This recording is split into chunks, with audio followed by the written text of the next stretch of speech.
This episode is brought to you by Ground News.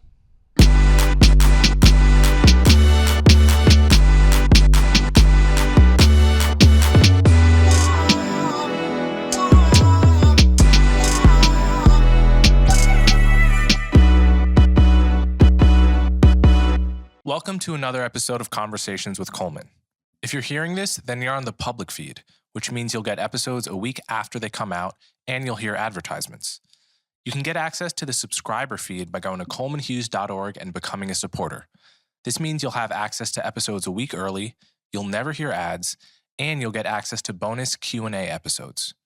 You can also support me by liking and subscribing on YouTube and sharing the show with friends and family. As always, thank you so much for your support. My guest today is Cathy Young. Cathy Young is one of my favorite journalists around today. You can find her work at the Bulwark and at Reason magazine. This episode is all about the war in Ukraine. Now, it's an unusually dense episode, but I really recommend you pay attention because Cathy is just a wealth of information. We spend the first half hour discussing the modern history of Russia, from the dissolution of the Soviet Union, where Cathy spent her childhood and her young adulthood, to the Yeltsin era and the rise of Putin. We spend the next half hour or so discussing the recent history of Ukraine, from the Orange Revolution in 2004-2005 to the Euromaidan protests and the Revolution of Dignity. We go on to discuss the alleged role of NATO expansion in creating this crisis, the role of Kremlin propaganda, the alleged presence of Nazis in Ukrainian leadership, American hypocrisy in foreign policy. We discuss the disanalogy between the war in Iraq and the war in Ukraine. We discuss the cancellation of everything Russian, the prospect of NATO intervention in Ukraine, the concept of nuclear blackmail, and more. So without further ado, Cathy Young. All right, Cathy Young, thanks so much for coming on my show. Thank you for having me. I'm a huge fan, as you know. Yeah, likewise. I've been reading you for years, and I think I've met you more than once at different events around New York. Yeah, I think we met at a Reason happy hour. We met at a Reason happy hour. That's right. And I also saw you at a Salman Rushdie event a few years ago. Right. That's right. I think we also met at like a Heterodox Academy event or something. I mean, we hang out on these same you know, free speech, heterodox, enlightened centrist circles. And I'm always happy to see you, though it's been a while, and I'm always happy to read you. You are truly one of my favorite writers and journalists, and it just seems like whatever you write about, no matter how varied the topic, your takes are always so reasonable and careful and beautifully written. I really think appreciate it.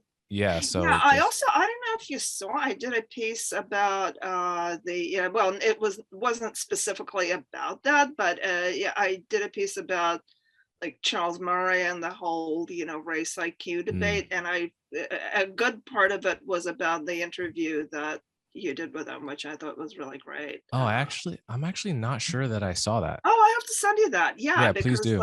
I thought that was such a great interview, and you found just the right tone, and I think you asked all the right questions, and I mean, I don't want us to spend like a whole lot of this a good part of this interview like fangirling over each other, but I really want to say thank you for not going off the deep end in the last 2 years, because there are so many people that I used to think fairly highly of who have just I don't know what's happened to them. I'm not going to name any names, but I'm sure we both know who we're talking about. But there are people who have just undergone this evolution that I find both baffling and profoundly upsetting. It's you used to be sane. What happened to you?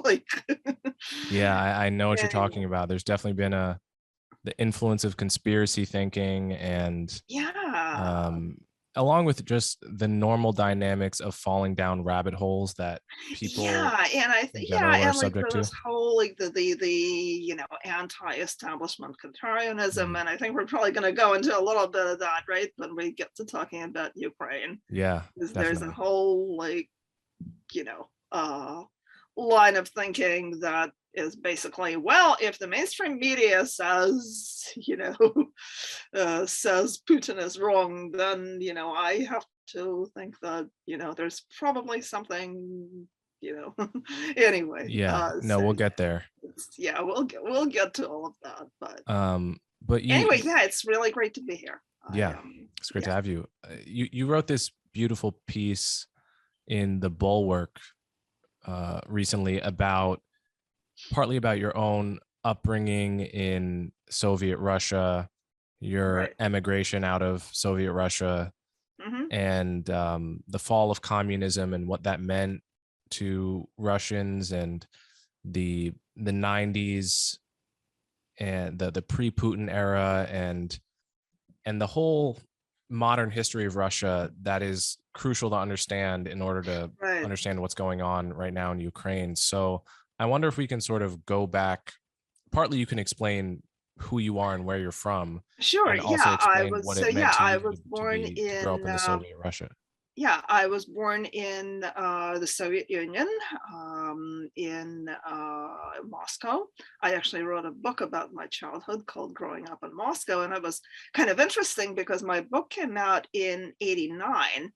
And one of my concerns was that it was going to be dated. And I think partly, I mean, it didn't do badly, but I think it didn't do as well as it could have, precisely because like the general sense was, well, like it's kind of dated.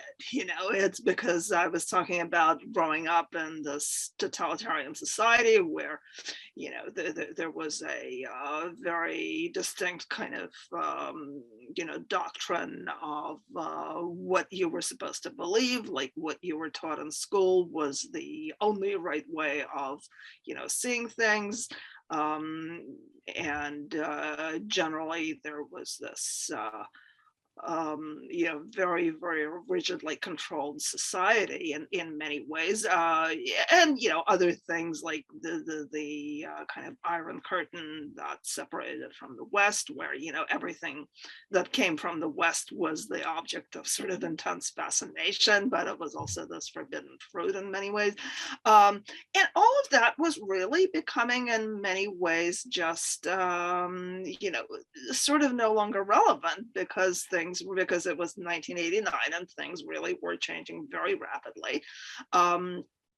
I was around that time, as I mentioned on the Bulwark piece, I also traveled to Moscow several times as a journalist. Well, I mean, both as a journalist and as a sort of ex-Soviet citizen, because I still had family there, most of whom, by the way, later ended up in various parts of the world, from Canada to Israel to Australia. At the time, I still had a fair amount of family and friends there. And just observing the society in the midst of this amazing change that was taking place was really, really quite fascinating. I mean, one of the things that was very heartening and is kind of depressing to think about, today when things are kind of, in so many ways, sort of like turning back. One of the remarkable things was to observe the lifting of this sort of fog of fear that used to hang over everything, because it really was. And the time when I was growing up, the 1970s, it wasn't nearly as bad as some other periods in Soviet history had been. My parents told me stories about the Stalin era. My father's parents had actually been in the Gulag. My mother knew a bunch of people whose, relatives or, parents had also been imprisoned, sometimes over a completely innocuous remark that somebody misunderstood. Um, During my time when I was growing up, you probably didn't have much of a risk of getting in trouble unless you were actively opposing or trying to oppose the system. Um, but at the same time, people were definitely afraid of people who were critical of the regime were definitely afraid of, talking about it to someone they didn't know very well, or even to people they knew, because somebody that you knew could turn out to be an informer. As we know from the history of East Germany, when they opened up the Stasi files, it turned out that there was this huge army of informers, unbeknownst to most of the people who knew them. And it was really just amazing to see this sort of fear-based society evolve out of that, and people talking freely about the need to reform the system, people talking freely about even things like the history of Stalinism, which had been sort of kept very hush hush during the era when I was growing up. I got to go to rallies where people were demanding change, and there were demands like, at the time the Soviet constitution still stipulated that the Communist Party had a sort of formally enshrined leadership role in the political life of the country, which essentially meant like there was no multi-party system. That was the only party that was formally allowed a place in the political structure. And a lot of people at the time were demanding that this article in the Constitution be repealed. And I'm not even sure, whether it actually ended up being repealed or it just went when, because soon after that, the Soviet Union collapsed and there was no Soviet constitution anymore. So, I think it may have just become a moot point, with the collapse of the Soviet Union. But at the time, there were demands for a multi-party system. There were, there was very intense questioning of the sort of state socialism model, and demands to allow private enterprise. All sorts of things were percolating. There was questioning of a lot of like really intense exploration of Soviet history in the media. A lot of interest, of course, in everything from the West. Things were being published that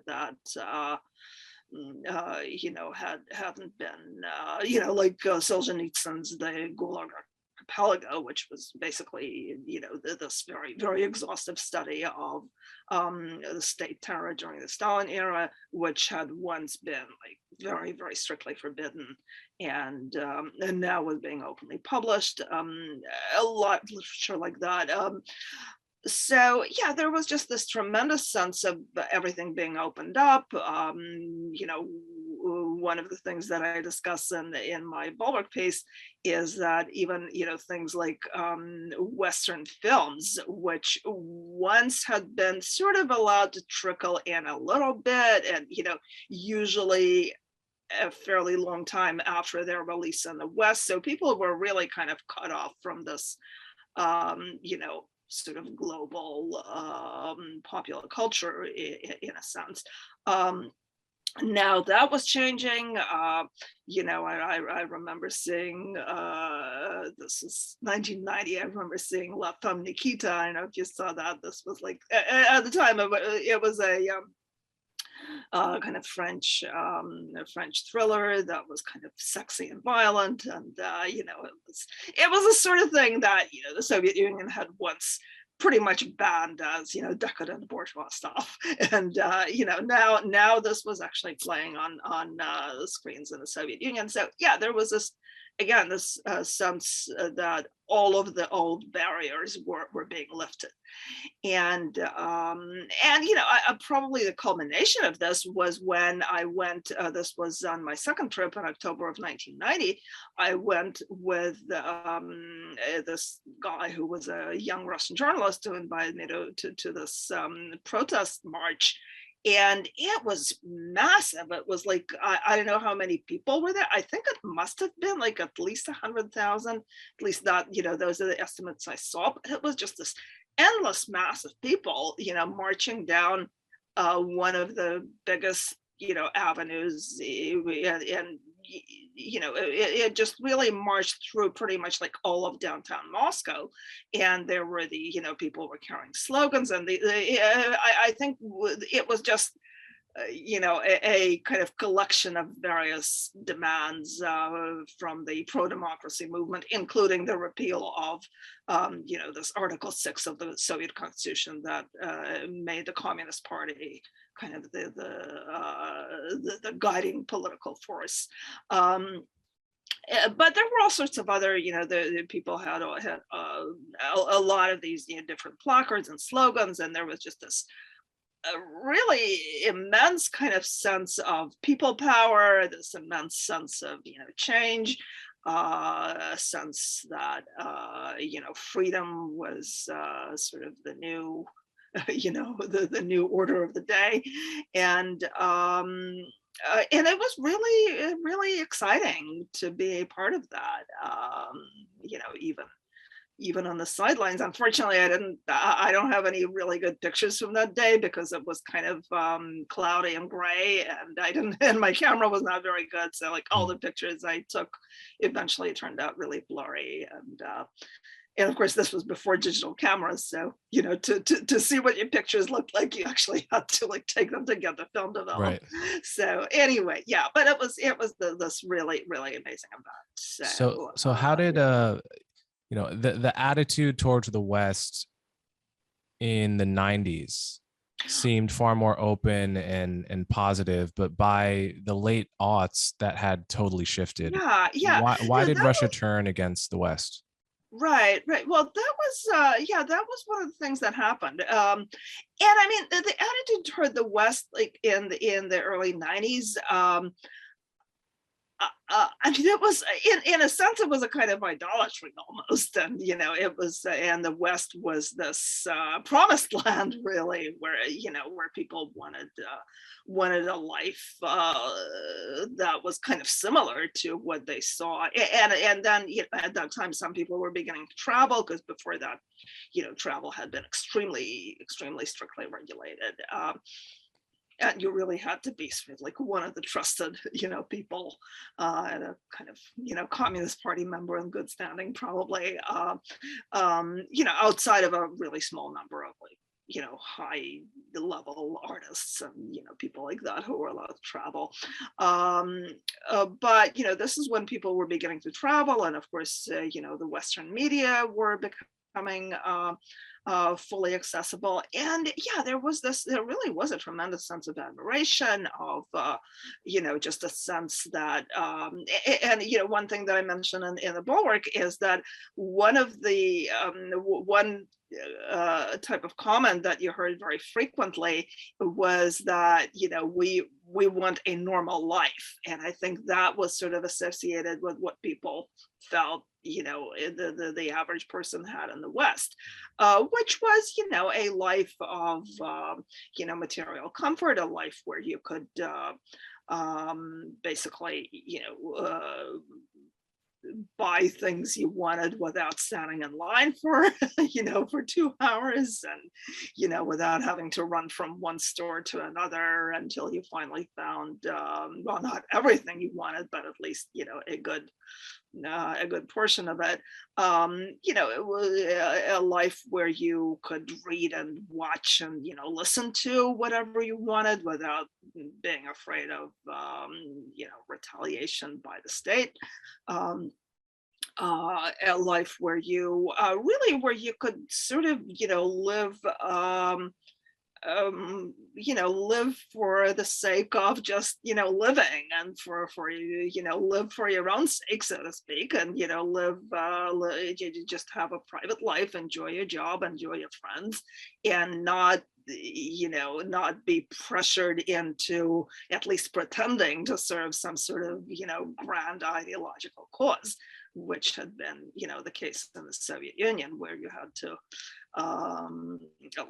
every working person, every college student had to attend these weekly political sessions where you had to listen to stuff about the struggle of the proletariat and the the evils of the capitalist West, and you had to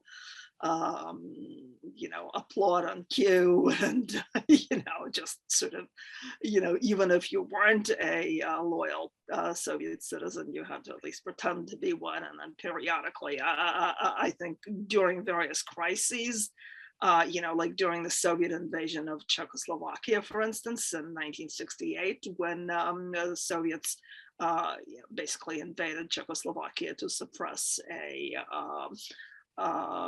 sort of more more democratic kind of socialism that they were trying to have over there.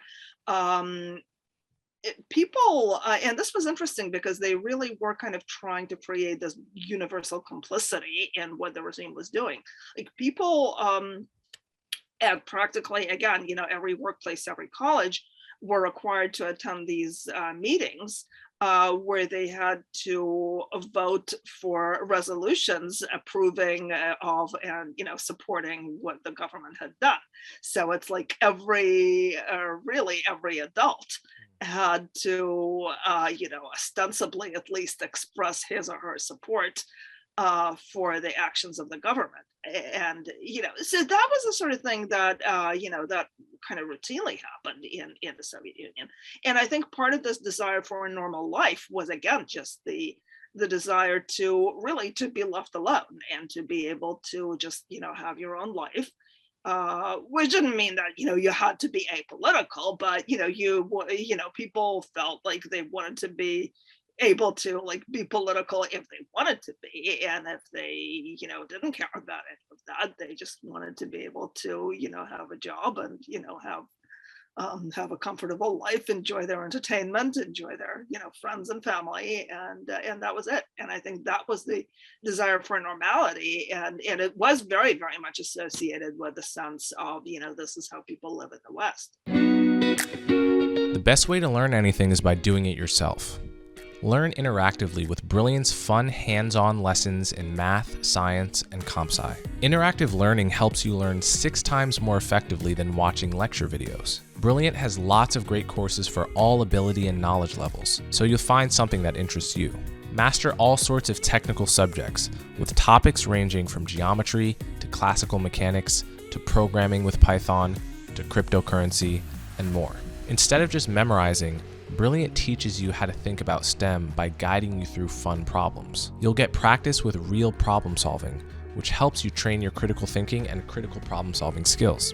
Every problem comes with a step-by-step solution that helps you understand the reasoning for each step.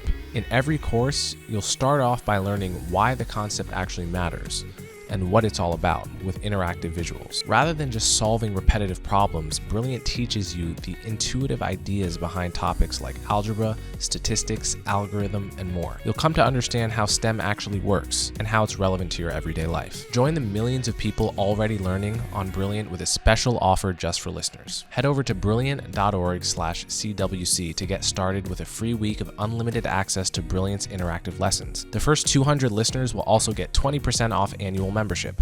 Once again, that's brilliant.org/CWC. So you said that by the end of the Bush era, it's sort of this had totally turned. Well, no, not really. By the end of the Bush era, do you mean the first Bush? The second Bush era. Oh, the second Bush. Yeah. Yeah.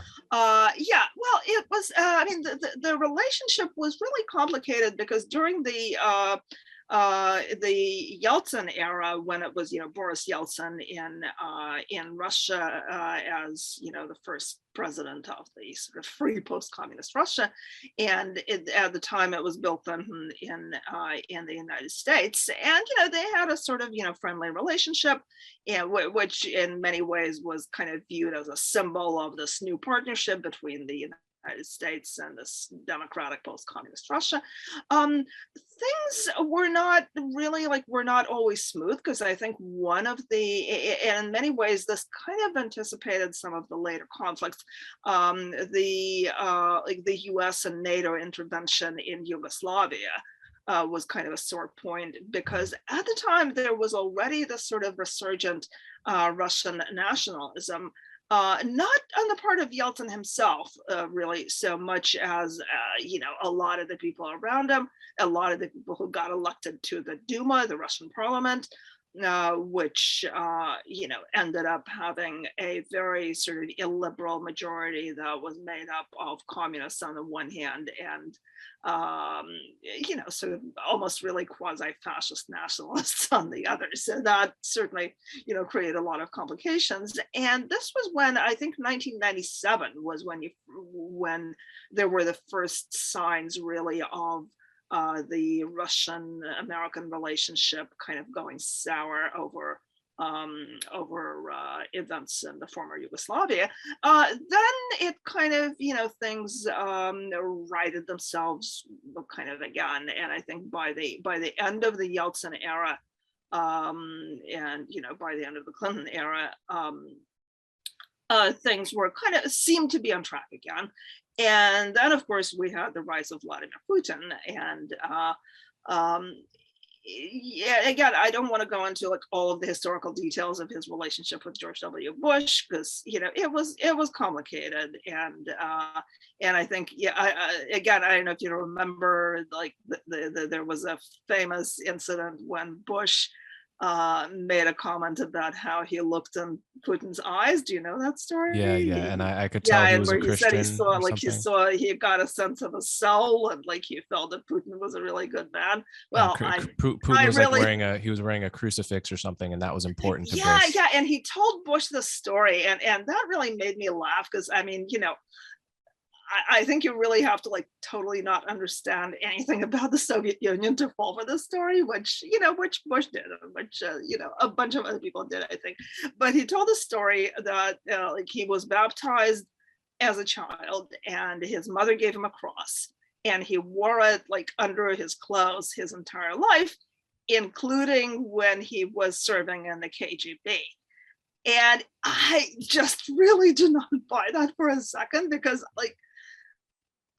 the level of spying on each other, because Putin joined the KGB when he was very young. And I mean, if he had been and at the time, by the way, religion, during pretty much the entire Soviet period until the very final years, religion was considered absolutely toxic. It was sort of tolerated grudgingly.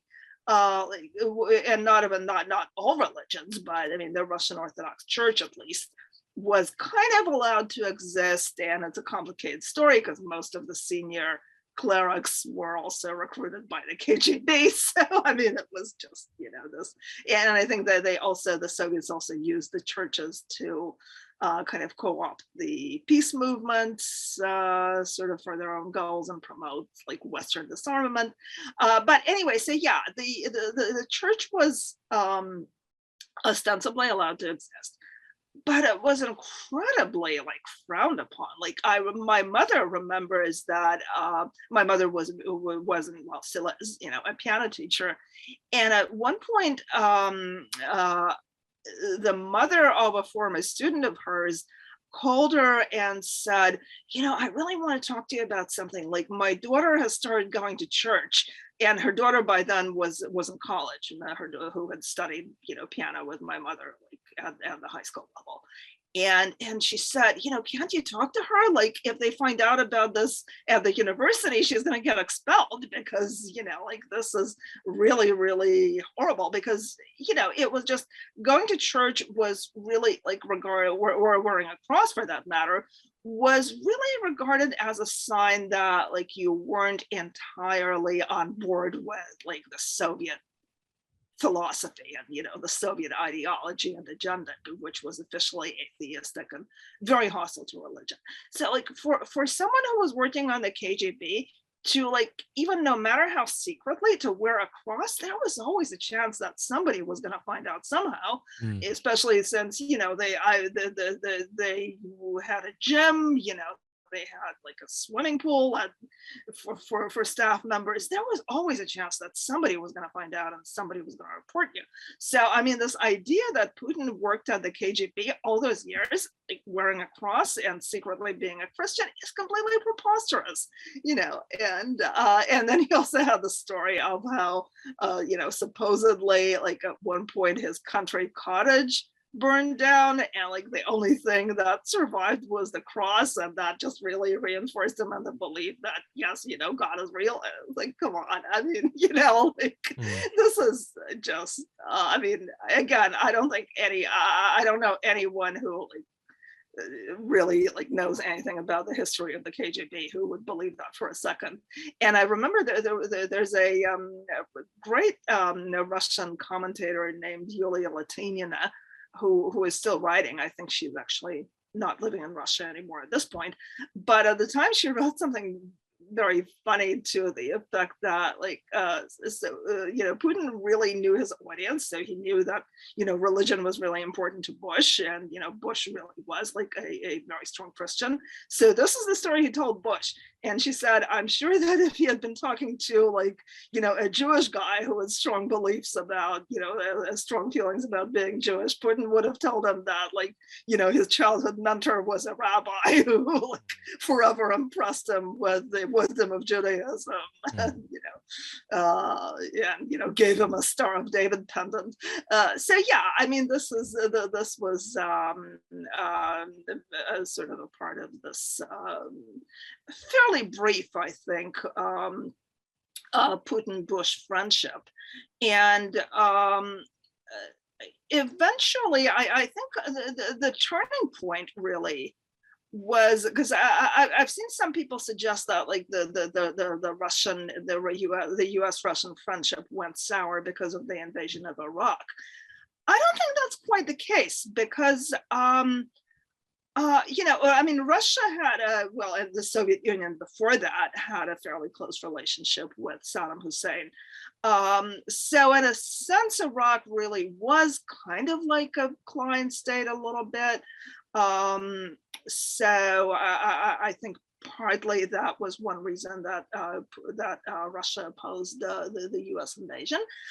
But if you look at what Putin was actually doing at the time, Putin and the Russian diplomatic corps, I think they were kind of trying to play it, very carefully, where they voted against the invasion in the Security Council, but they really didn't stake out at the time a sort of anti-American position. And one thing that was really interesting to me, and I still really wonder like what sort of game Putin was trying to play at the time, but I remember that several months after the invasion, Putin actually made a statement to the effect that Russian intelligence had data showing that Saddam Hussein had been like implicated in the plotting of September 11th. And now I don't even know whether that was true or not. I mean, I think that was Putin making an overture to the Americans, showing that they were kind of sort of maybe on board with what they were doing in Iraq.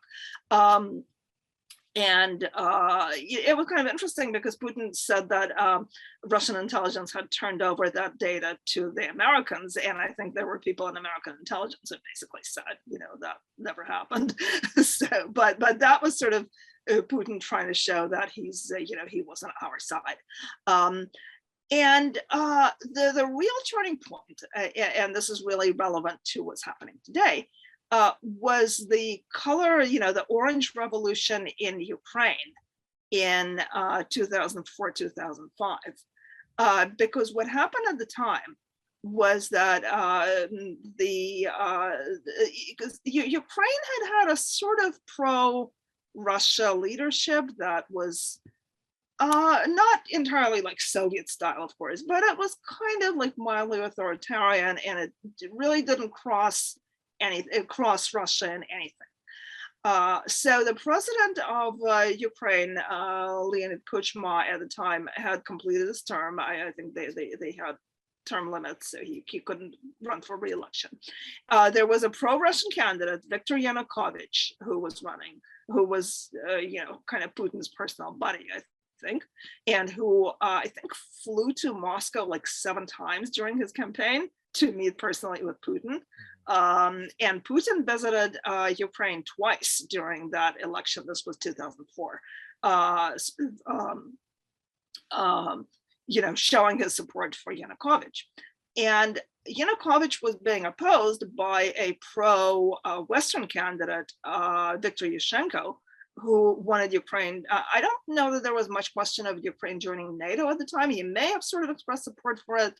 I don't know that that was like something that was really in the cards at that point, but he was definitely pro like Ukraine joining the EU. And he basically signaled that he wanted to have a friendly relationship with both the EU and Russia. But of course, that didn't sit well with Putin, who wanted Ukraine to be like completely in the Russian camp.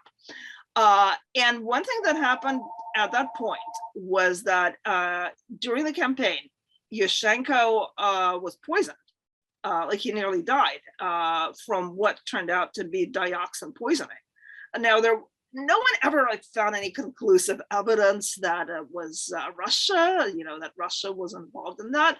But that was certainly the. It is funny how politicians Putin dislikes end up getting poisoned so often. Yeah, and that was, I think, that was the first one, I think, that really kind of made waves, because of course, that was the candidate for the president of Ukraine. So that's a pretty big deal. And eventually, I mean, he recovered. But again, like he was very, very close to dying. And I think he was fairly outspoken about the fact that he believed the Kremlin was behind this. So then the election happened, and I guess the electoral commission, or whatever they have certifying votes in Ukraine, declared Yanukovych, the pro-Putin candidate, to be the winner, despite the fact that like all of the polls, including like polls taken on the day of the election, showed Yoshenko winning by like a 10%, 10 percentage points margin. And at that point, there was just this huge upsurge of popular anger, where people came out on the Maidan. And by the way, Maidan in Ukrainian just means square. And that was, this is like the central square in Kiev, which is, which is known as Maidan Nezalezhnosti, which means Independence Square. So, but it's just sort of come to be known as the Maidan in the popular discourse. So there were protests that continued for like 3 weeks straight. I mean, the people just, camped out on the square, and they adopted the color orange as like they wore orange ribbons. So, hence this became known as the Orange Revolution. And Putin was extremely unhappy about this. I believe there's it's been reported by Kuchma himself, this is the outgoing president, that Putin sort of suggested to him that he should use troops to clear the square, which, to his credit, Kuchma refused to do. So, it was this, these massive protests demanding a recount. And eventually, the Supreme Court of Ukraine intervened and, reviewed, there was a recount. They reviewed the votes, and they basically said, there was some evidence of tampering. They really couldn't at that point even, figure out who had really won the election. because I think they felt like the entire process of ballot counting had been so corrupted that some ballots may have been tampered with. So they basically said we're going to have a new vote, which is pretty remarkable. And they had a new vote, and this time Yoshenko won, I think, by about like 8 to 10 percentage points. So that was the color revolution in Ukraine. And Putin was absolutely furious, partly because he really believed that this, what happened was a sort of Western and specifically American plot. Now, the reason, well, I don't want to say the reason, but the pretext for him to believe that was that the like some of the groups that were involved in the protest were these, pro-democracy and voter integrity groups that had received funding from the National Endowment for Democracy in the US, which, the NED wasn't like specifically giving money to groups that had an anti-Yanukovych agenda. Like they were giving money to groups that were advocating for, again, like election integrity and for like clean elections. But those were the groups that were involved in the pressure for a recount.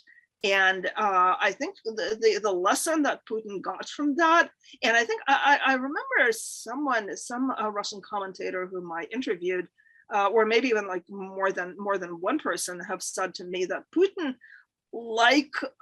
basically Putin has this KGB mentality.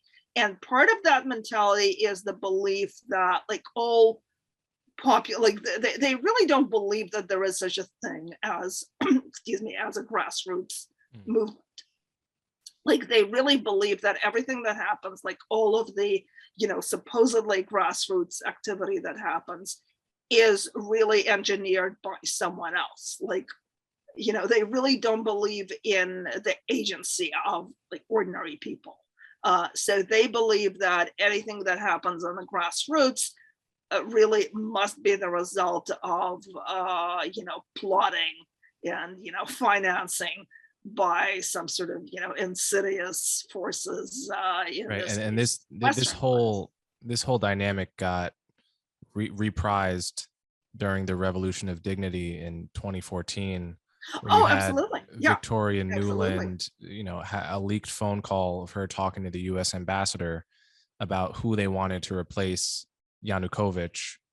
Right. Essentially, which no doubt fed those paranoid thoughts. Oh, yeah. Well, let me, because we're sort of fast forwarding here just to explain very briefly for people who may not know that background. You can get there. So Yoshenko, the pro-Western guy, became president in 2004.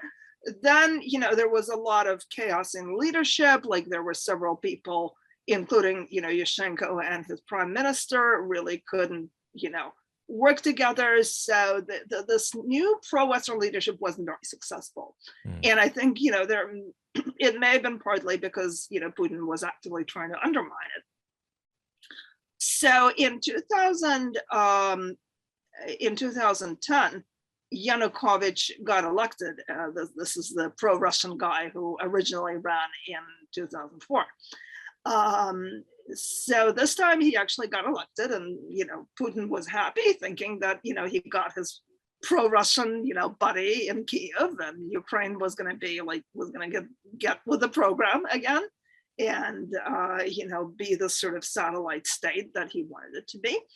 And the thing, though, is that Yanukovych was able to win by rebranding himself as a more pro-Western candidate. And he actually promised, like one of his campaign promises was that he was going to sign a trade deal with the EU that many people saw as putting Ukraine essentially on a track toward EU membership. And in late 2013, as a result of pressure by Putin, Yanukovych went back on that deal very abruptly and announced that instead he was going to join a trade sort of union with Russia, because Russia was trying to set up its own kind of trade alliance or bloc with Ukraine and Belarus. And Yanukovych announced that he was going to join that instead of signing the EU trade deal. And that was when, again, people were extremely, including a lot of people who had voted for him, were incensed. And, and again, there were these massive protests on the Maidan that continued for over a month. And these protests came to be known as the Euromaidan because, they were associated with this, anger over the non-signing of the European trade deal. And they were also known as you said, the Revolution of Dignity. Now, this is where this Victoria Nuland phone call comes in. Because I think what people don't realize is in a way, if you just listen to that phone call, and this was Victoria Nuland, who at the time was Assistant Secretary of State. So she was somebody from the State Department. And she was talking to Jeffrey Pyatt, who was the US ambassador in Kiev. And this got intercepted and leaked. And if you listen to it sort of out of context, it really sounds like they're plotting a some sort of coup, they're talking about installing the next government of Ukraine. And ostensibly you can easily make it out to be something sort of very insidious. When you know the context is that at the time, the US was one of several countries, along with, I think, France and Germany, that were brokering a deal. This was quite out in the open. They were helping the protesters broker a deal with Yanukovych about, essentially a peaceful transfer of power. Because Yanukovych had basically agreed to hold a new election. And I think a new election was going to happen sometime fairly soon anyway, but he basically just agreed to move it up by several months. And there's very little doubt that, he would not have been reelected. So essentially this conversation between Nuland and Pyatt was really not something underhanded. I mean, they were talking about, part of what they were doing quite legally in the sense of, brokering a deal between Yanukovych and the opposition. And I think part of it was that they were discussing which members of the opposition should have a role in the new government. So that was, again, I mean, that was some sort of backhanded intrigue. That was again part of what they were doing quite legally, but it was something that that Putin and the Russians and a lot of other people certainly used to push this sort of trope that what was happening in Ukraine was a US-sponsored coup. And ironically, you see that claim being recycled a lot today by people, including conservatives, who are saying that, wait a minute, maybe we really shouldn't be on Ukraine's side, and maybe it's maybe this whole thing is happening in part because Putin knew that the government, the new government of Ukraine, had been installed by a U.S. sponsored coup, which kind of suggests that this is an illegitimate government, and that maybe Putin is really isn't so much in the wrong. But that really wasn't what happened. So. If you're someone like me who's constantly bombarded with news from a digital landscape you just can't seem to trust, Ground News is for you. For every breaking news story, they'll show you which media outlets are reporting on the issue and where they fall on the political spectrum, so you can instantly spot media bias. You can discover stories outside of your echo chamber and get some clarity in this increasingly chaotic world. The Ground News website and app lets you compare headlines from the left, center, and right with a simple swipe. And their blind spot feed will show you stories that are not being reported by one side of the political spectrum. Subscribers can also gain access to features like My News Bias, which lets you track your own reading habits so you can see how factual your sources are, who owns those sources, and much more. Ground news isn't better news, but it is a better way to consume news. Get all of your news in one place. Download the Ground News app or install the browser extension to make sure you're seeing the full picture. Visit www.ground.news/Coleman today to demand more from your news. Yeah, there's many people taking the angle on all of this history where they basically ask you to look at all of this from Putin's point of view and from the Russian Right. point of view, starting with Bill Clinton admitting Poland, Hungary, and the Czech Republic to NATO in the 90s, Right. when it was not clear there was any serious threat of Russian aggression to those countries at that time. And this being the beginning of a series of insults to Putin and to Russia that would have had the understandable long-term backlash that we're seeing today. And you can add the bombing of Serbia, which was not approved by the UN in the late 90s, as another example of Putin feeling what just to him may have just looked like American aggression and American, quasi-imperialism. And then you add promising NATO membership to Ukraine and to Georgia during the Bush administration to this. And so what do you make of the whole species of argument that we have to look at this from Putin doesn't look as crazy when you add up all of these sort of American insults? Right. Well, I mean, I guess one thing that I would ask is like, because the argument is usually that Putin is right to consider NATO to be a security threat.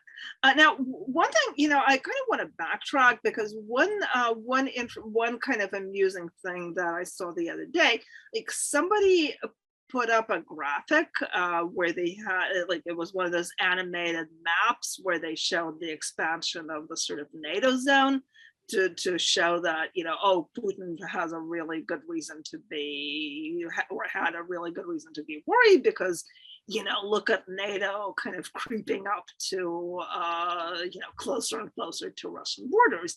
And they were using like the color blue to indicate, like deep blue for countries that were actually in NATO, and a lighter blue for countries that were a part of NATO's Partnership for Peace program, which Ukraine and Georgia became a part of in the 1990s.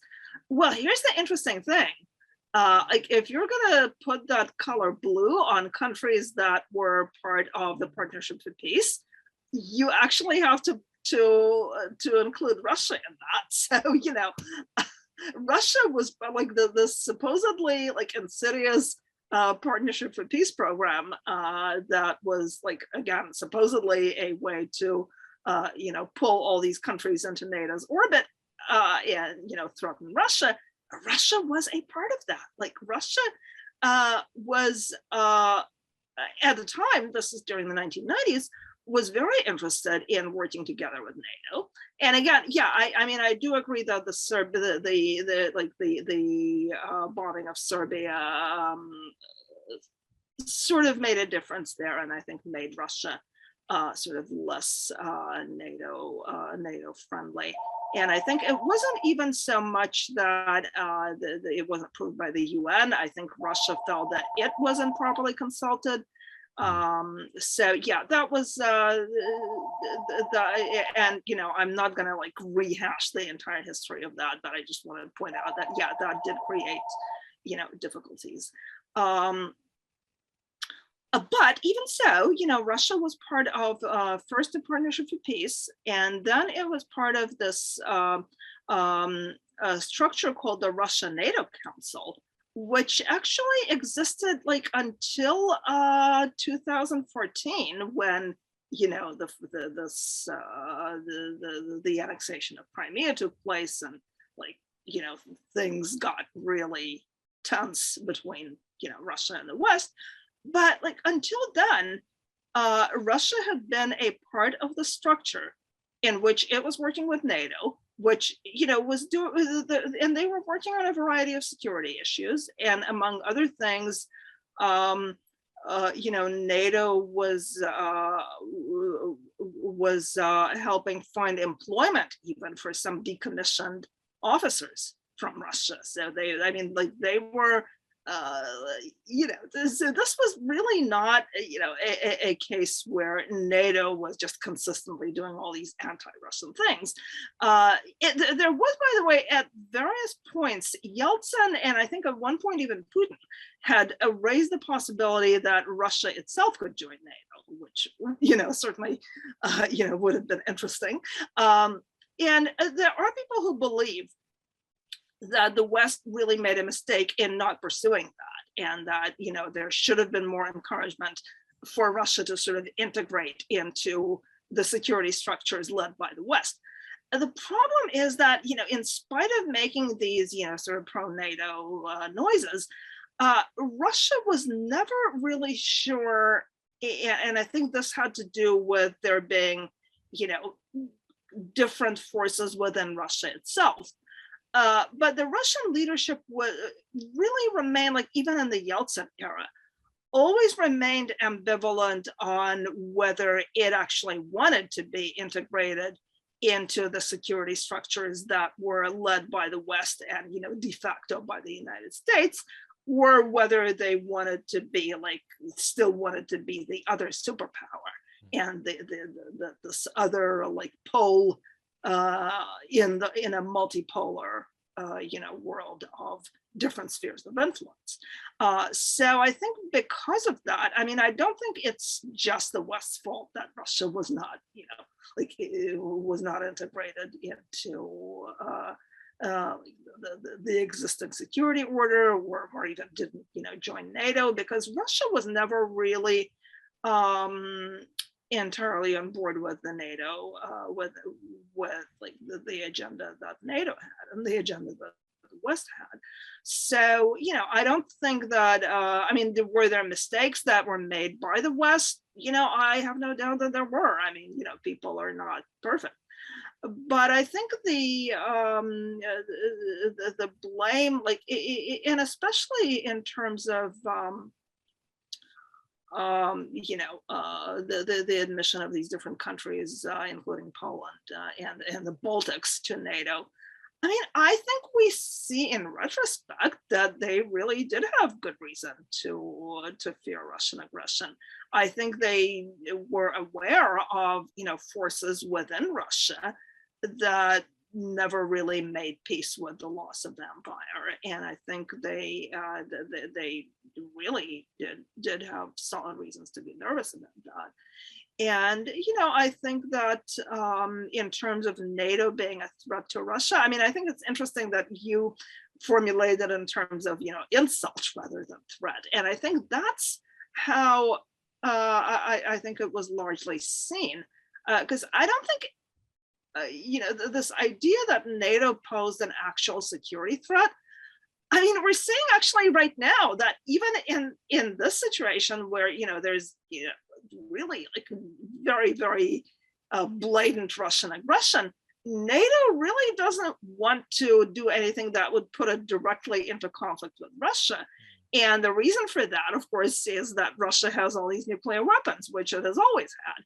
And I think that there was a very interesting article that that was written in 2008 after the war in Georgia by a guy named, I forget his first name, but Vladimir, I think it's Vladimir Dvorkin, who was at one point he was a general and at one point a Russian negotiator in the arms talks. And he basically said, everyone knows that NATO doesn't really pose a security threat to Russia because given Russia's nuclear arsenal, it's just unthinkable that, NATO would try to go to war against it, or that NATO countries would try to invade it. And he basically said, the threat that NATO poses to the Putin regime is really not military, but sort of cultural, because, and this was written in a spirit that was critical of Putin, because Putin is really afraid that, if these other countries near Russia continue to liberalize and modernize and incorporate themselves into the world of liberal democracies, that is going to be a kind of destabilizing influence as far as Putin is concerned. within Russia, because, it's going to kind of show people that this pro-Western model really works. And I think that was the one thing that he didn't want happening. And I think, in terms of the insult, I think the insult really is that, Putin believes that, neighboring countries should be Russia's vassal states. Right. And if you believe that, not having your neighbors in this kind of, vassal state condition is an insult to your dignity as a nation, then of course you're going to be a danger to the nations around you, because you're essentially wanting to, keep them under your boot to some extent. And So, I'm not really sure why we should go along with that. Yeah, to me, it seems like this exercise in taking Putin's perspective, starting from the 90s on to now, in order to understand it from his point of view, it's all well and good, but I think the lesson of shows like The Sopranos and Breaking Bad Right. is that humans have this kind of hack where if you look at someone's life from their perspective for long enough, if you just inhabit their first person perspective, Yeah. you can be made to feel sympathy for the worst kinds of people. And at the end of the day, this is a war of aggression, an unprovoked war of aggression, where Putin is bombing civilians. He's bombing apartment buildings and hospitals, and none of the perspective taking in the world obscures that basic moral horror. Right. Oh, absolutely. And again, I just wanted to add, in terms of this alleged, NATO threat to Russia, again, the Russia-NATO Council, one of its provisions was that, Russia was able to bring to the leadership of NATO any security concerns that it had about anything that NATO was doing. So it's not like, there was this total disregard for Russia's security interest. Again, there were existing structures that allowed Russia to bring its security concerns to NATO. And Russia was working with NATO on the presence in Afghanistan. Russia was allowing NATO to use its bases, at least, until eventually things started getting sour. So, this idea that Russia was, correct to regard NATO as this implacable enemy and threat, it just really doesn't wash. It doesn't really even compute in terms of like Russia's own behavior in other areas. So I think this isn't so much, and also, again, look, the conditions that Putin supposedly and I don't know if that's been absolutely confirmed, but like the deal that Russia initially offered Ukraine, like in the peace negotiations, it wasn't just like the conditions that they tried to impose was not just that Ukraine can't join NATO, but that it can't join the EU. And I think that is really telling. It's not about the military threat so much as it is about this about the well, I don't want to say clash of civilizations, because that sounds a little too pompous, but it's like, Russia wants to be the leader of its own kind of sphere of influence, so to speak. And I think during the Putin years, I think there really did sort of come to be this belief among the Russian elite that the place that Russia should carve out for itself is as the leader of this sort of really civilizational challenge to the West. Like Russia is the anti-West. And I think the anti-liberal position is very much a part of that. And it's interesting that Russia has been cultivating all these ultra-right traditionalist movements in the West, and trying to project this image, which I think a lot of people on the American right have been sort of buying into, that, Putin is like the great traditionalist hope, that, he is the leader of these, culturally conservative forces that are, arrayed against, wokeness and, LGBT movements and whatnot.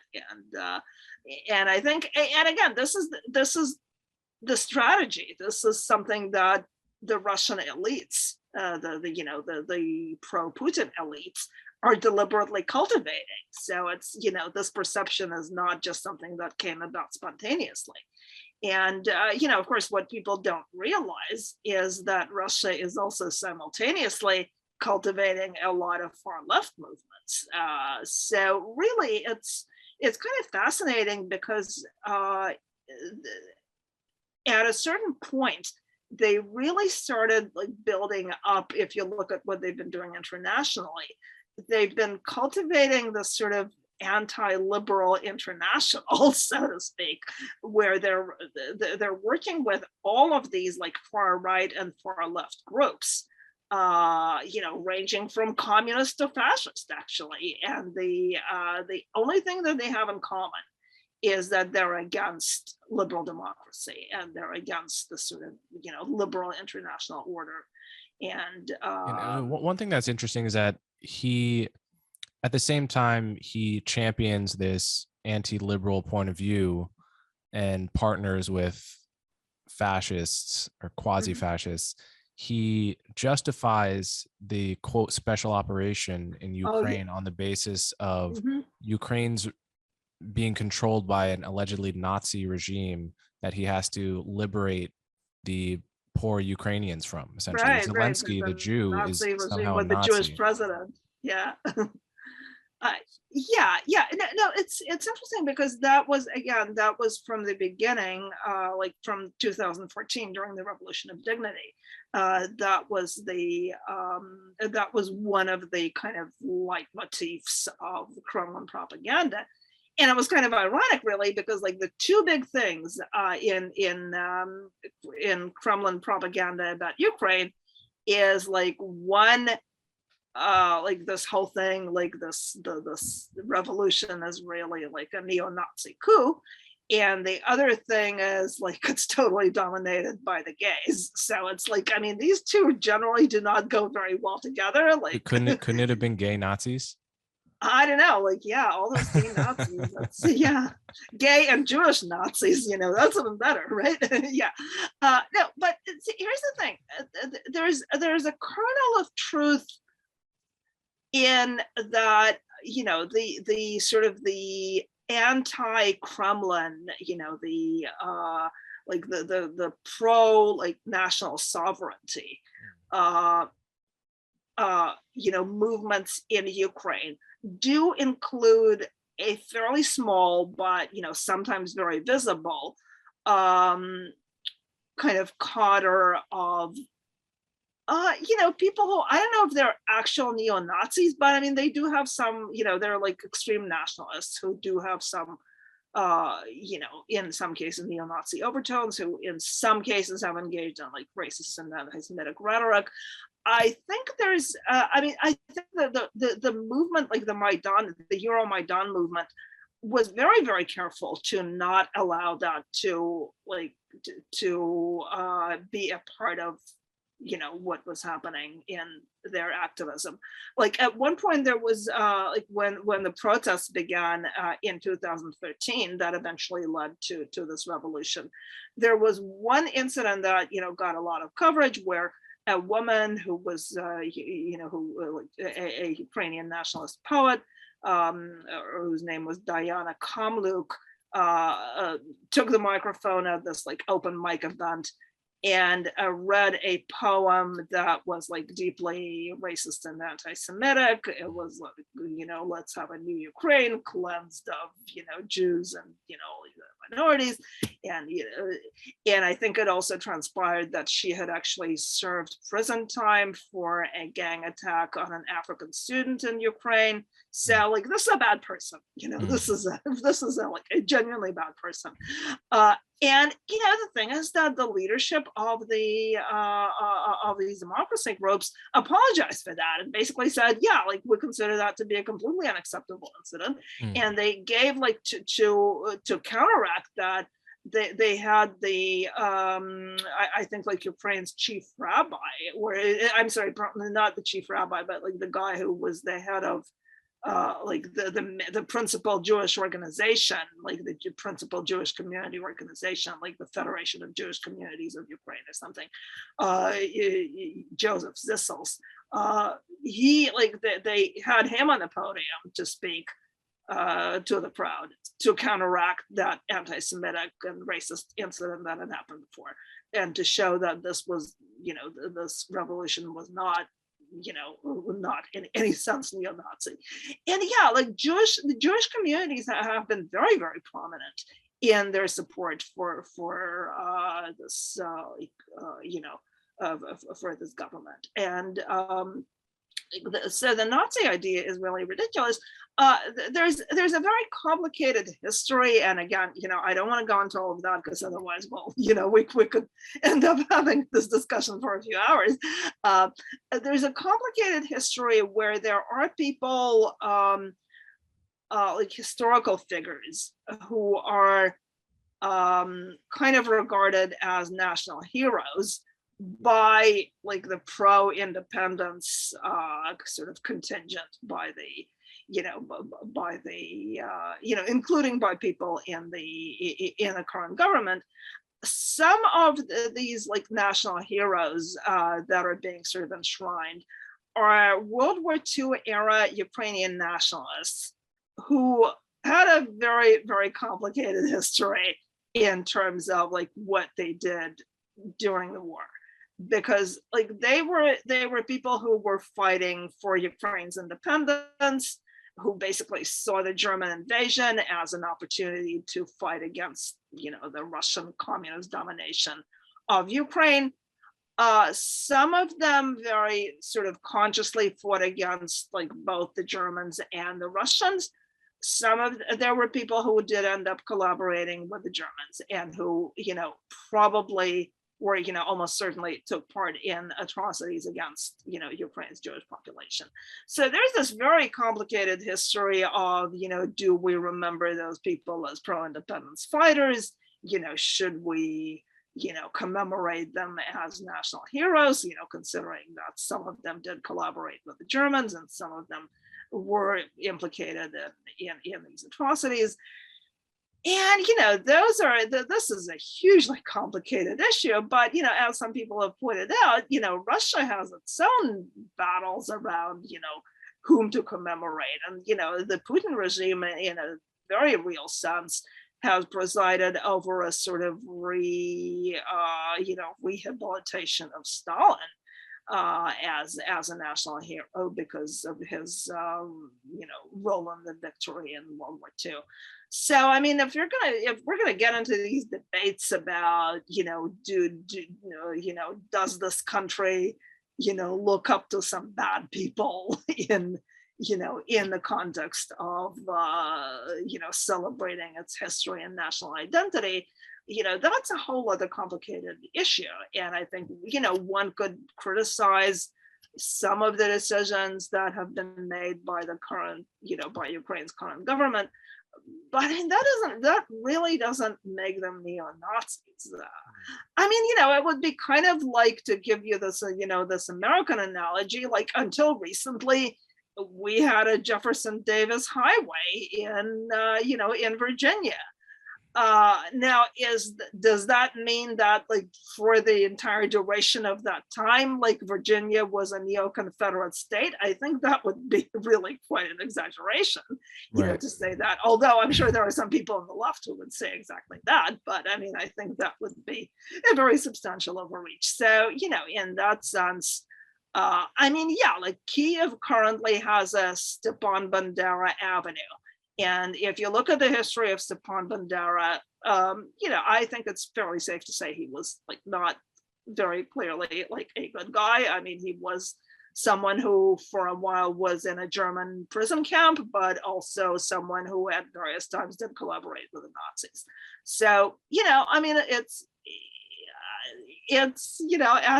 as we would say in American, social justice discourse, problematic.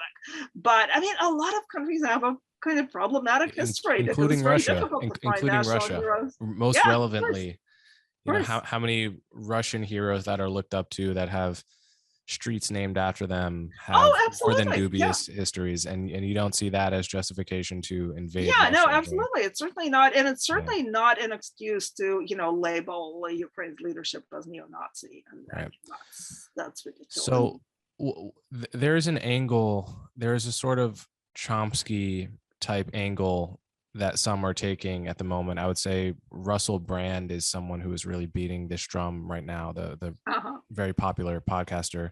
Right. Which is, I mean, what it boils down to is every principle that Putin is violating are all principles that we've happily violated in recent memory. So like, an unjust war of aggression, Iraq is arguably that. Self-interested regime changes all over Latin America. We've propped up horrible dictators in the name of fighting communism. War crimes, the war crimes of Vietnam, torture during the Iraq War, wartime, the war on false pretenses, right? WMDs in Iraq, and Iraq had something to do with Al Qaeda. And therefore, who are we to really say out of one side of our mouths that Putin is the most evil person ever when we've done, more or less, or we've violated every principle he's violated. So what do you make of that kind of? I actually one thing that I really want to write, and I'm probably going to write it next week. I really want to do a piece about these, Iraq comparisons.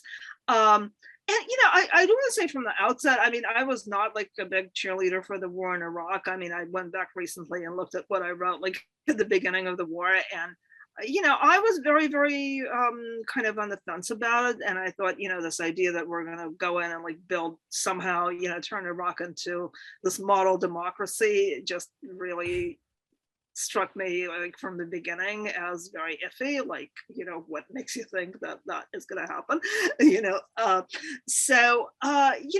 again, just to reiterate, I am really not like someone who is coming at this from a, cheerleader for the war in Iraq, point of view. But I really think that it is very, very kind of misleading to compare the two. I mean, first of all, I mean, there actually is a debate about the legality of the war in Iraq, although I think the consensus is that it was illegal because, the UN didn't give its approval. But, let us not forget, Iraq was in violation of a whole bunch of, like, I forget, like 7, I think, UN resolutions, where, they were not allowing WMD inspections. This didn't just happen because, the US said, oh, let's just, go in and do this. I mean, Iraq was under sanctions. And by the way, there's this whole other line of argument because a lot of people on the left were also arguing, at the time that the sanctions were killing like 500,000 people a year in Iraq, which I'm not even sure is the case. But actually, if that was the case, then probably like the war didn't kill as many people as the sanctions, which were approved by the UN. So, it's sort of something to think about.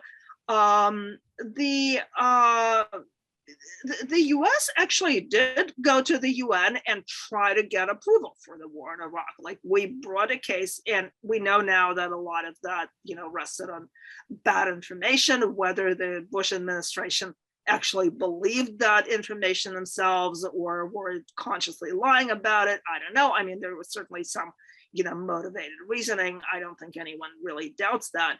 But I mean, they did try to go, the legal route and make a case to the UN. And when that didn't work, the US did, at the very least, like build a coalition. Like, we had a coalition that had, that had the UK, that had Australia, that had a whole bunch of, other, smaller countries. So, we didn't just like single-handedly like go in with our troops and and act completely on our own with no because Russia didn't. I mean, if Russia had these concerns that they now claim they had about the government of Ukraine terrorizing people in eastern Ukraine, and I mean that's a whole other subject that we could get into, because I think you really could make a very good case that if anyone was terrorizing the residents of eastern Ukraine, it was these separatist gangs that were installed there by Russia in 2014 at the same time that they annexed Crimea. But where was even like an attempt by Russia to go to the UN and say, we really want to act because here are these people who are being terrorized and destroyed by the Ukrainian government. I mean, they never tried to do that. They never even tried to pursue any kind of legal avenue. I mean, so I think the comparison, it really doesn't make any sense. Also, the US was not trying to annex Iraq. I mean, we didn't even pursue the sort of agenda of installing an obedient puppet government, because the government that ended up coming to power in Iraq after the American occupation was one that was sufficiently independent that they wouldn't even let the US keep a presence there after we withdrew, because we tried to under Obama, the US tried to work out a deal where we would be allowed to keep a certain number of troops there, and I think the conditions that were imposed by the government of Iraq were such that that deal didn't happen. So we didn't go in there to annex Iraq. We didn't go in there to steal their oil. We didn't go in there to install a puppet government. There's all sorts of other really bad comparisons. And again, this is not to say that the war in Iraq was a good thing. I mean, I think it's fairly clear that it was, it had overall bad consequences. But when people say that, and I know that Cato said this on Twitter the other day, that well, why could we go into Iraq and slaughter hundreds of thousands of people? Well, we didn't actually slaughter hundreds of thousands of people in Iraq. The casualties, I don't know the exact number of casualties from the US, US military actions per se, but the vast majority of Iraqis who died during the war in Iraq died at the hands of the insurgency, and died at the hands of the sectarian warfare that erupted as a result of the insurgency. Now, can you say that the US bears some a fair amount of moral responsibility for that, because we went in and ousted the Saddam Hussein regime? Yeah, I think you can make that case, certainly. And at the same time, I mean, the Saddam Hussein regime really was this incredibly evil regime. And I mean, the thing that is interesting to me, if you look at the polls that were done, for over a number of years in Iraq, it is true, by the way, that initially, at least, the majority of Iraqis welcomed the U.S. troops as liberators. I mean, that is a fact. And I mean, obviously, things didn't turn out so well, after that. And I think it's extremely difficult to, even if you have really good intentions, I think to maintain an occupation in a country with a very different culture, with a different religion, with a population that really doesn't have the same outlook on many things, the same cultural norms, it's extremely difficult. And of course there's going to be a lot of hostilities and tensions, and it is very difficult for an occupying army to maintain order in a country with, again, a different culture, a different language, etc., and not eventually come to be perceived as the enemy. So, again, I'm not justifying the occupation. I'm not saying it was a good thing. But if you look at the polls, and that's kind of remarkable, you find that after a number of years after the invasion, there were these interesting sort of paradoxes where even as the majority of Iraqis said they didn't want the US army there, like now, like if you ask them, should the Americans leave? Yeah, they're going to say, by that time, by like 2008, 2009, a vast majority of them were saying, yes, we don't want the Americans here. But the one question that has always been fascinating to me, like if you ask, like all in all, like even considering like all of the hardships that have happened, do you think that the ouster of Saddam Hussein was worth it? And you actually find that approximately, as I recall, 70 to like 75% of the population would actually say yes. Now, again, does that mean that they approved of the Americans being there? No, but it's, people are complicated, their opinions are complicated. But I mean, I think all of these are really complicating factors when we look at the war in Iraq, that, we really did oust an incredibly evil dictator. And I mean, how things would have developed if we hadn't gone in. I mean, it's very difficult to do counterfactuals, but it's at the very least conceivable that, if some sort of, some form of Arab Spring, had still happened without the American invasion, and if, Iraqis had tried to overthrow Saddam themselves, it's entirely possible that there would have been a bloodbath, far bigger than, what happened in the aftermath of the war. So, I mean, I really think that for all that one can certainly criticize, a lot of things that the Americans did, in that context. And I think, it was, in terms of international law, I do think it was a very bad precedent. And just from that standpoint alone, I agree that it should not have been done.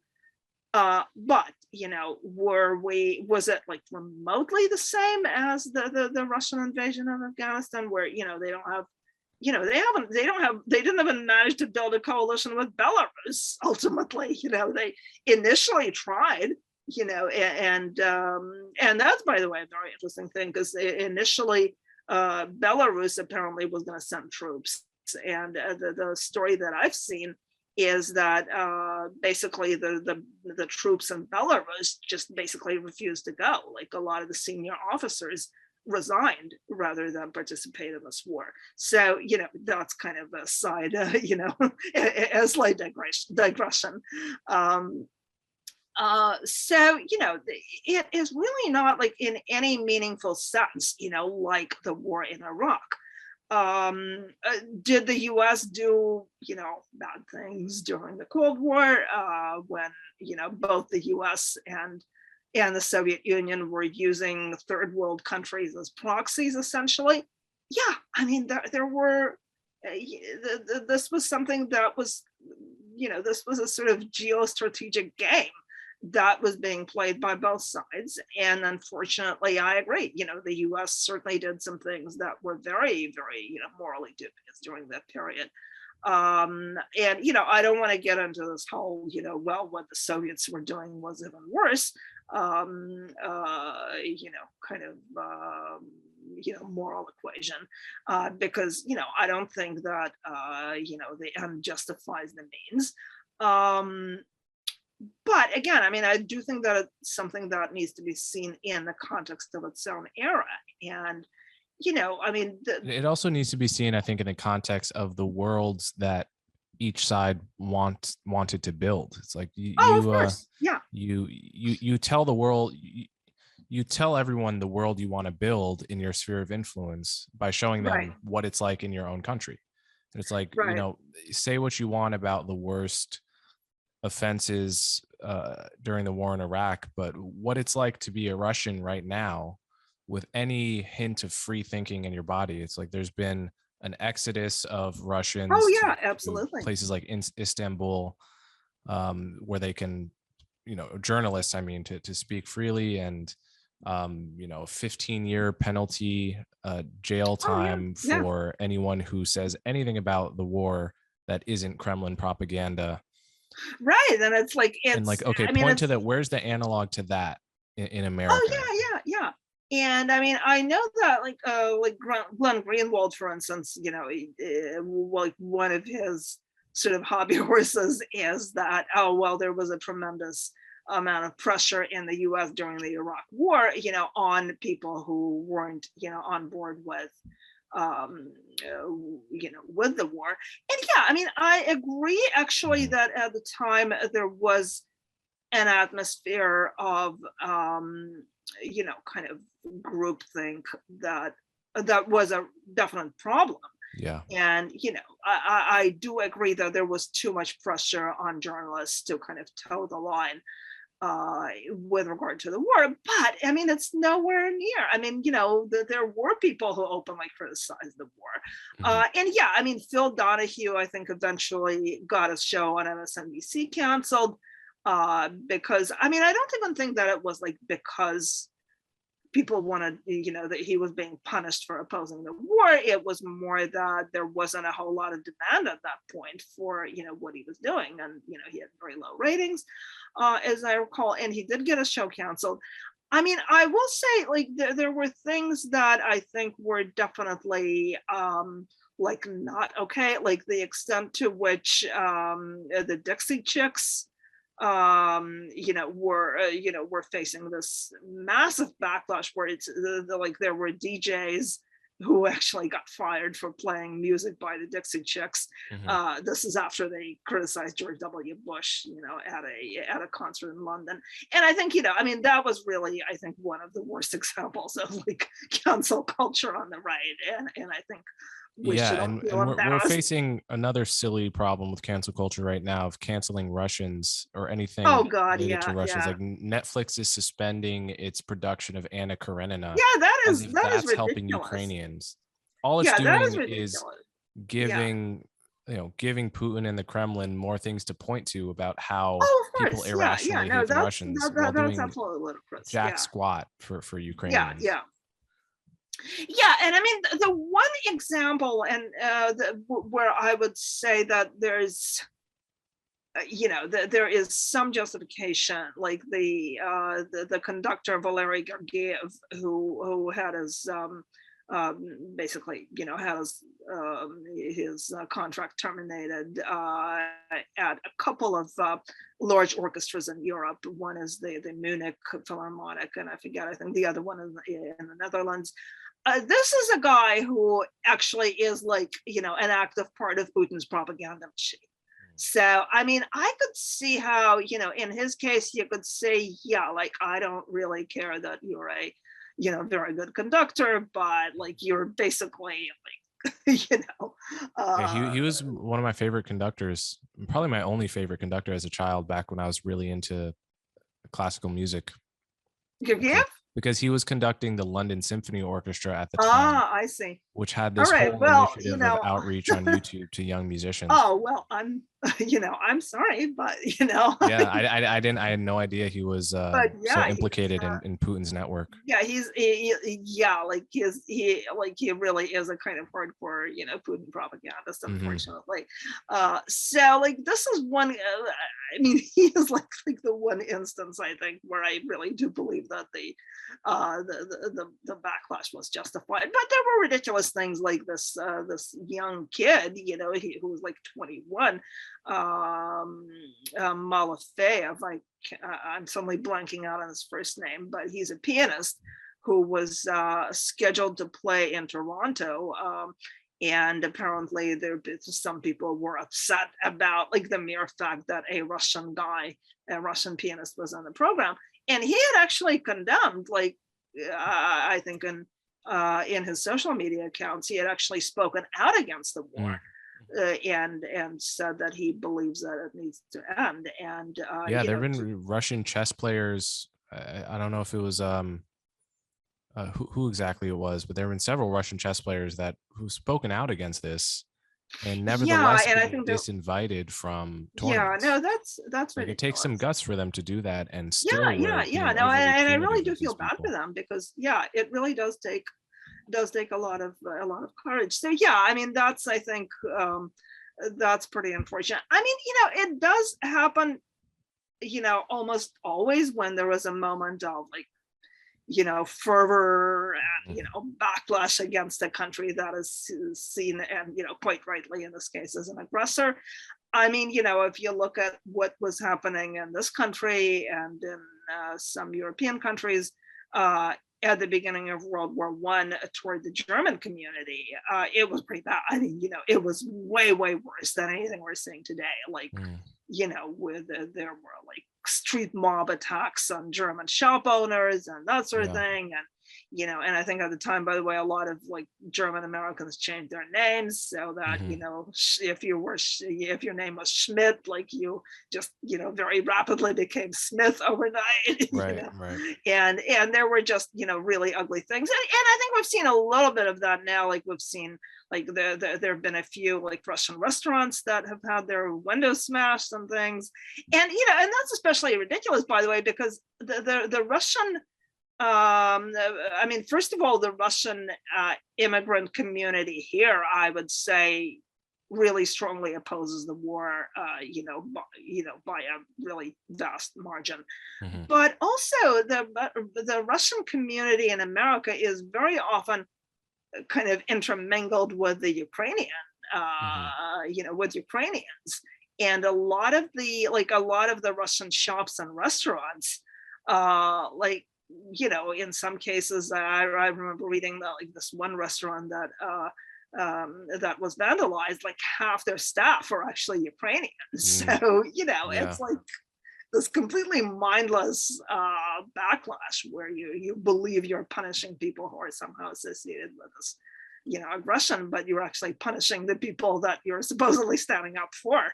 So, that just doesn't make any sense whatsoever. So I want to end our conversation by talking about what the U.S. and the West should do in the face of all of this. Oh my goodness! So there is, there is. I heard Gary Kasparov's conversation with Sam Harris from last week, and Gary, his take on this was that, in the past 20 years, the longer we've waited to intervene against Putin, the higher the cost has gotten. And he believes the longer we wait, it's only going to get harder and harder and harder. And that Putin, there's nothing, the implication of what he said, I'm not exactly sure he said it explicitly, but the implication is, why would Putin stop at Ukraine, right? If he were to occupy Ukraine, there's no difference for him between, say, Ukraine and the Baltics. Right. I'm not really sure I agree with this, because it seems like Ukraine really has the strength to. I mean, like, even without any intervention on the part of the West, I mean, we've sort of seen that the Russian army hasn't been doing that great, in Ukraine. Right. And the idea that they could, conquer Ukraine and then execute some kind of triumphant, march through the Baltics and Eastern Europe really doesn't seem very realistic, considering the condition of, which we're now seeing, of the Russian armed forces. Right. So, I mean, this idea that Russia could be some sort of, a threat on a par with like Nazi Germany in the 1930s really doesn't seem very plausible to me. On the other hand, I really do think, in terms of Putin's intent, I absolutely do believe that if he could, he would reconstitute, the Russian Empire and, maybe the Soviet bloc in some form. The question is, does he have the capacity? And I think the answer to that is clearly no. But that doesn't mean that we shouldn't take him seriously as, a menace to security in Europe. In terms of, what should we do now?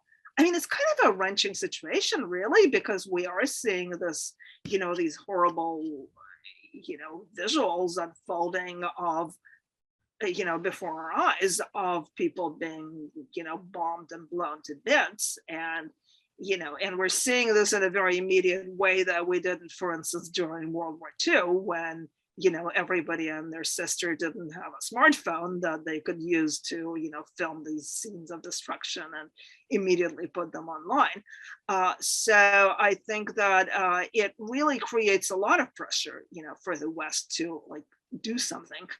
I don't know how much we could do, even because I've seen the argument, and of course the no-fly zone is like the big issue that, that's the one request that Ukraine has been making. Mm-hmm. And I have seen, I'm not a military expert, I'll say from the outset, I have seen arguments that people have made that even if we did resolve to impose a no-fly zone, it would be really difficult to maintain over a territory as large as Ukraine, because Ukraine is a very large, it's we're not talking about a small, if we're talking about Serbia, for instance, it was easy enough to maintain a no-fly zone over Serbia, which, has a pretty small territory.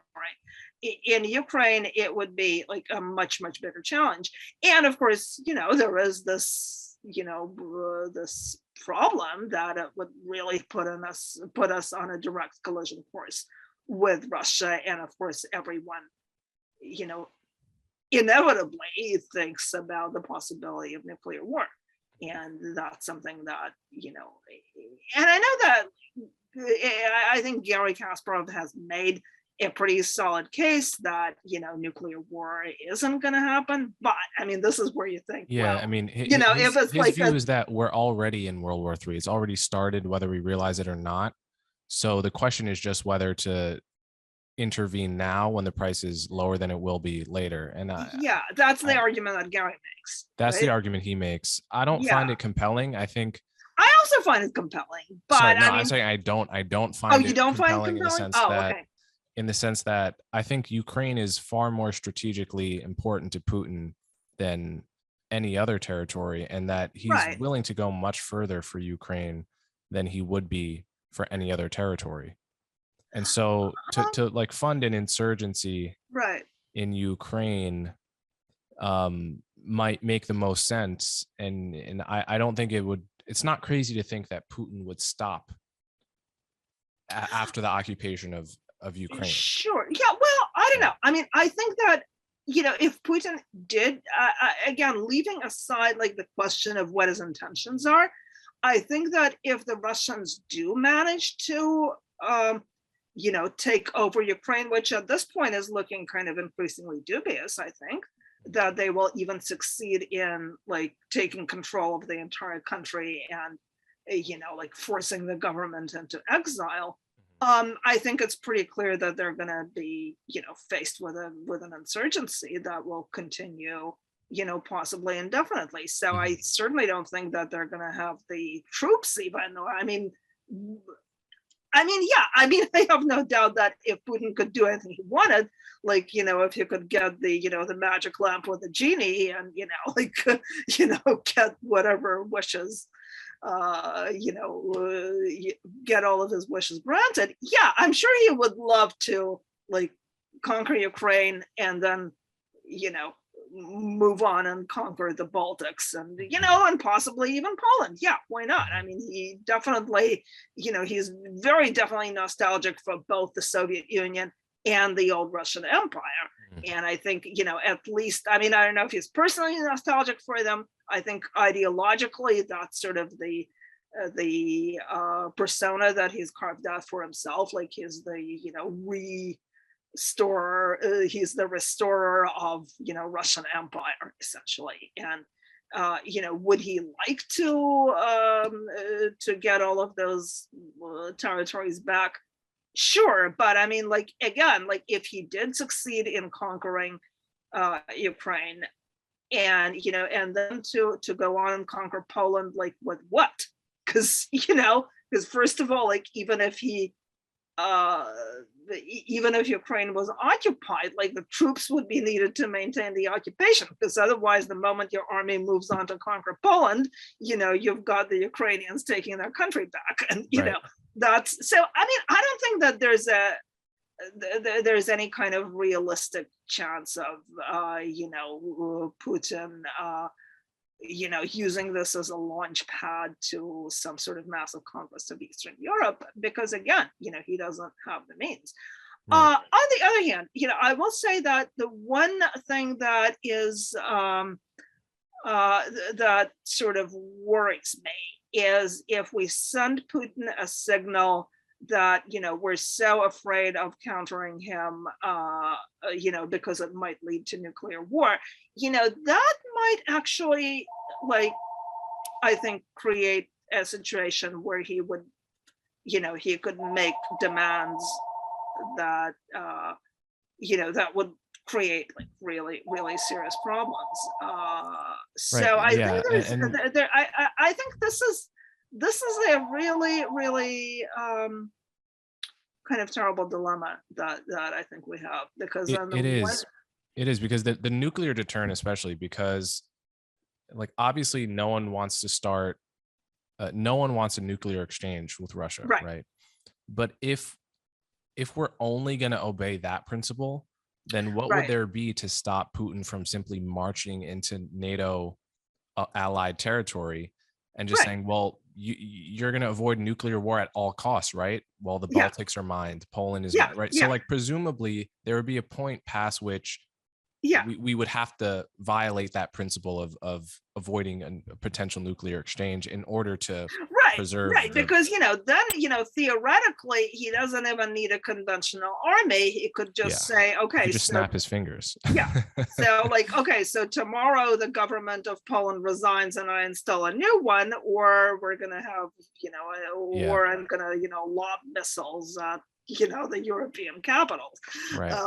So I mean, I really don't think that we can create this, we can turn the nuclear deterrent into a blackmail instrument. And I think that right now we're kind of perilously close to that situation, I think, because I think Putin certainly knows that right now what he's doing, even without Ukraine being in NATO, which means that we don't have a legal obligation to come to its aid, he's still sufficiently in violation of international law, and he's still sufficiently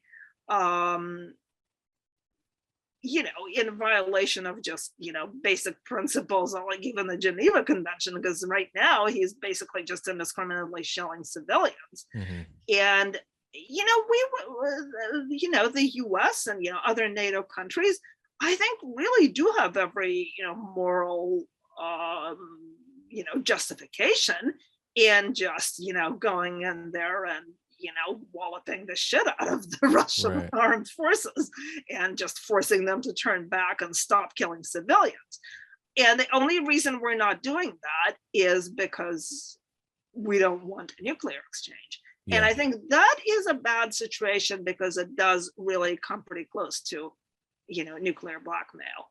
And I think that is something that we're going to have to consider in the years to come. I mean, depending on what happens, of course, it's entirely possible that, Putin is going to get ousted by his own cronies, because, there's also that we haven't really discussed the sanctions, which certainly add a very interesting layer of complications to all of this, because when we talk, I mean, should we regard the sanctions as part of World War III? I mean, Putin has made it pretty clear that he regards sanctions as an act of war, and I mean, really, these are sanctions that at this point are very clearly intended to literally bring Russia to its knees. I mean, he says that, but I take that to be rhetoric. Like he would see military intervention as an escalation, right? So sanctions can't really be an act of war. Yeah, well, except I mean, think about it though. I mean, the sanctions are very clearly intended to break Russia, right? I mean, that's what we're doing, right?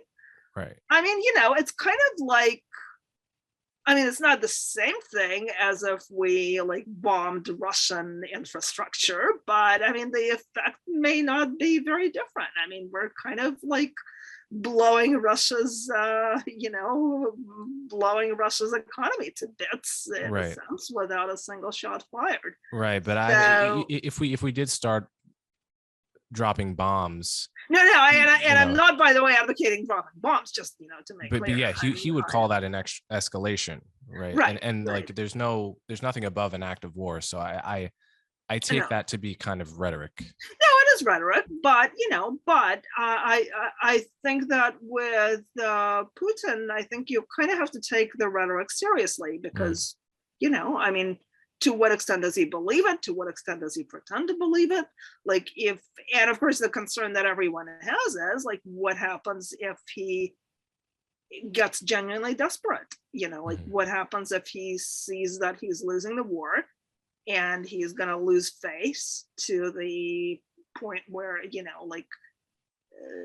it's very likely that if he's seen as the loser in this war, he's going to get, ousted or, murdered or, he has this official, handcuffed and taken to the Hague. He has this official doctrine of if he's losing, he reserves the right to use tactical nukes, right? That's his official stated doctrine, military doctrine.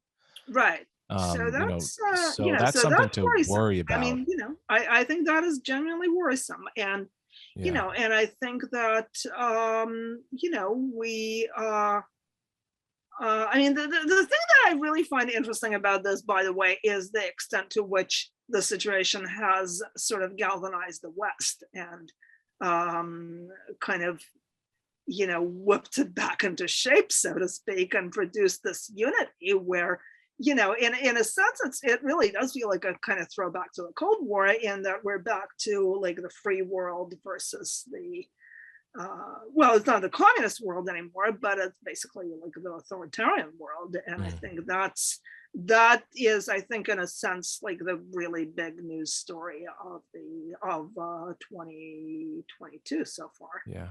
Like we're seeing the revival of, the free world versus the unfree world. And,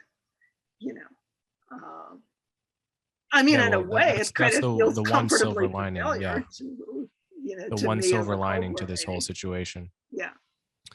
All right, Cathy Young, this has been a really good conversation. I really enjoyed it. I hope people well, thank you, so did I. do as well. And can you point my listeners in your direction? How can they support your work? How can they follow you on the internet, etc.? Oh, sure. Yeah, you can find me on Twitter at Cathy Young, CATHYYUNG63.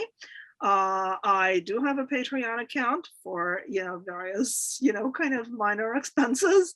And it's also Cathy Young 63 on Patreon. As far as my work, well, I have a website that hasn't been updated in ages, which I really need to find someone who will do that for me. But I do have a website, cathyyoung.net, which has really my older work mostly. And then, if you find me on Twitter, I'm sure you will find, my newer work. My main two publications right now are the Bulwark and Reason. But, I do a lot of other, stuff for different publications. So, this is where you can find me. Awesome. Thanks, Cathy. Okay, thank you. It's been great. If you appreciate the work I do, the best ways to support me are to subscribe directly through my website, colemanhughes.org, and to subscribe to my YouTube channel so you'll never miss my new content. As always, thanks for your support.